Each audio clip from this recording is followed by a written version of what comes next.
જો તમે દરરોજ હનુમાન ચાલીસાનો પાઠ કરો છો તો આ વિડીયો ચેતવણી અને આશીર્વાદ બને છે, કારણ કે શાસ્ત્રો કહે છે કે હનુમાન ચાલીસા ફક્ત એક ગ્રંથ નથી, તે શક્તિનું પ્રતીક છે. જે કોઈ સાચા હૃદયથી હનુમાન ચાલીસાનો પાઠ કરે છે તેના જીવનમાં 4 ઘટનાઓ અનુભવ ચોક્કસ થાય છે. કેટલીક તાત્કાલિક બને છે, કેટલીક સમય જતા અને કેટલીક વ્યક્તિના સમગ્ર જીવનનો માર્ગ બદલી નાખે છે.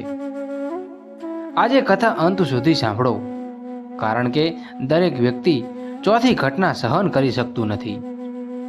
હનુમાન ફક્ત એક દેવતા નથી, તે કળિયુગનું જીવંત રક્ષક છે. રામના નામથી તેમનો શ્વાસ ટકી રહે છે અને ભક્તના આહવાન પર તેમના પગલાં આપમેળે આગળ વધે છે. તુલસીદાસ દ્વારા લખાયેલ હનુમાન ચાલીસા એક ઢાલ છે, જે વાચકની આસપાસ એક અદૃશ્ય રક્ષણાત્મક વર્તુળ બનાવે છે.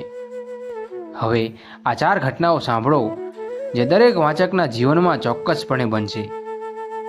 જ્યારે કોઈ વ્યક્તિ નિયમિતપણે હનુમાન ચાલીસાનો પાઠ કરે છે ત્યારે ખરાબ નજર, કાળા જાદુ અને અણધાર્યાનો ભય ધીમે ધીમે ઓછો થાય છે. શા માટે? કારણ કે ચાલીસાનો દરેક શ્લોક મહાન હનુમાનની હાજરીને આહ્વાન કરે છે. મહાવીરનું નામ લેવાથી ભૂત અને રાક્ષસો નજીક આવતા નથી. આવા લોકો કહે છે કે તેમને ખબર નથી કે કેવી રીતે, પરંતુ વર્ષોથી તેમનો જે ભય હતો તે કોઈ કારણ વગર ગાયબ થઈ ગયો છે. આ પહેલો કિસ્સો છે, ભયનો અંત.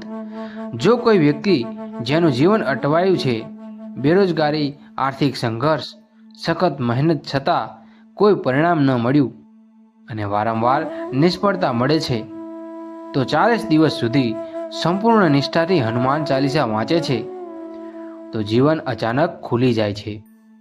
ક્યારેક ફોન આવે છે, ક્યારેક જૂનું જોડાણ ફરી ઉભરી આવે છે, તો ક્યારેક એવું કાર્ય જેની તમને અપેક્ષા નહોતી રાખી તે પૂર્ણ થાય છે.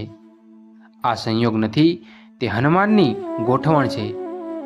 બીજો કિસ્સો એ છે કે જ્યારે અટવાયેલું ભાગ્ય આખરે કામ કરવાનું શરૂ કરે છે. ઘણા લોકો બહારથી સ્મિત કરે છે, પરંતુ અંદરથી સંપૂર્ણપણે તૂટી જાય છે. હનુમાન ચાલીસા આવા વ્યક્તિને સૌથી પહેલા અંદરથી જોડે છે.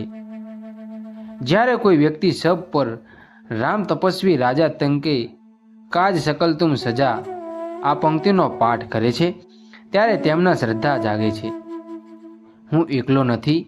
ધીમે ધીમે આત્મવિશ્વાસ પાછો આવે છે, મન શાંત થાય છે, ખરાબ ટેવો ઓછી થવા લાગે છે. ત્રીજો પ્રસંગ આધ્યાત્મિક શક્તિનો જાગૃત છે. આ સૌથી મુશ્કેલ ઘટના છે.